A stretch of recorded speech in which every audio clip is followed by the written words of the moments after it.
Weeks after it ended, Meemaw actors' criticism over young Sheldon's cancellation is proven by new data from CBS. On the heels of the dual strikes of 2023 and the delayed start of the whole TV year, it was announced that young Sheldon would be ending with a shortened seventh season. Rumbles about the show wrapping up, however, started even before the young Sheldon Season 6 finale, as the prequel reached the point in the timeline where Sheldon was supposed to leave Texas and move to California. Despite that, however, the confirmation about the show ending didn't come until several months later.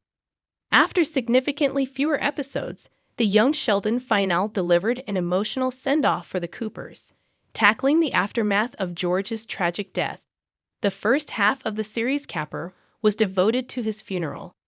After that, the prequel shifted its storytelling to ending Sheldon's story in Texas and transitioning him into his new life at Caltech.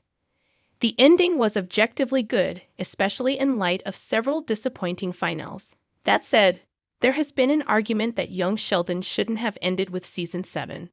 Potts has echoed that sentiment, and a fresh update proves she is correct. CBS proves Annie Potts' Young Sheldon's cancellation problem.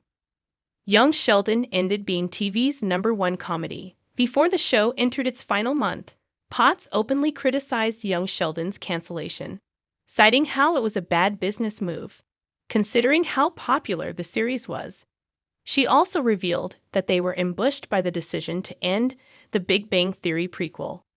Several weeks after the project officially wrapped up its run, the official viewership data from the shortened 2023 to 2024 TV season confirms her claims, with Young Sheldon being the most watched comedy of the year via TV Line. Overall, it posted 9.3 million weekly viewers, a far cry from the second place, Ghost, with 8.2 million. Since The Big Bang Theory ended in 2019, its spin-off took over its place as TV's #1 comedy. By the time Young Sheldon wrapped up, it had won that accolade 5 years in a row, which is a testament to its consistency. Even as the series evolved beyond its original premise and transitioned to become more like an ensemble show, it was able to maintain its success and viewership. Looking at these numbers, it's difficult not to agree with Potts' sentiments. How Young Sheldon could have continued after Sheldon's move. CBS didn't have to launch a new show to continue the Coopers' story. CBS is continuing the Coopers' story in Texas after Young Sheldon via Georgie and Mandy's spinoff, Georgie and Mandy's First Marriage. That said, there was actually a more seamless way to move the family forward without launching a new show that would have a different format. For context, the sequel will have a multi-cam setup compared to its parent show being a single-cam comedy. By a slight rebranding to the Coopers, which would accurately reflect the project's storytelling anyway, CBS would have been able to keep the remainder of the cast after Sheldon moved to California and George's death. In Georgie and Mandy's First Marriage, none of the other Cooper family members will be returning as series regulars aside from Montana Jordan and Emily Osment.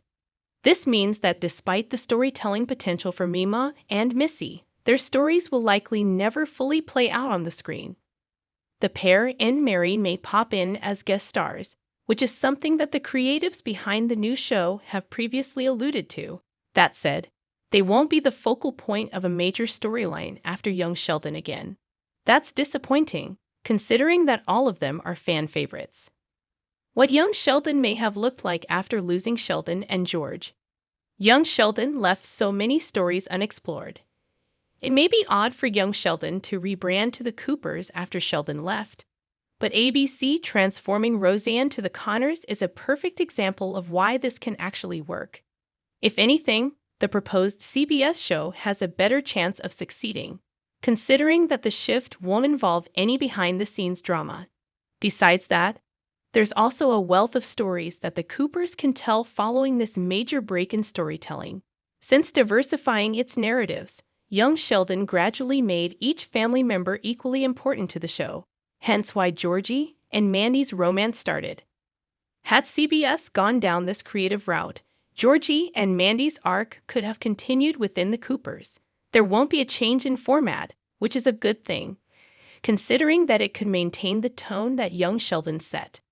Meanwhile, Meemaw and Dale's love story can also flourish, especially since the Big Bang Theory prequel left them finally getting used to living together. It would also be great to see what becomes of the rest of Connie's community service penalty.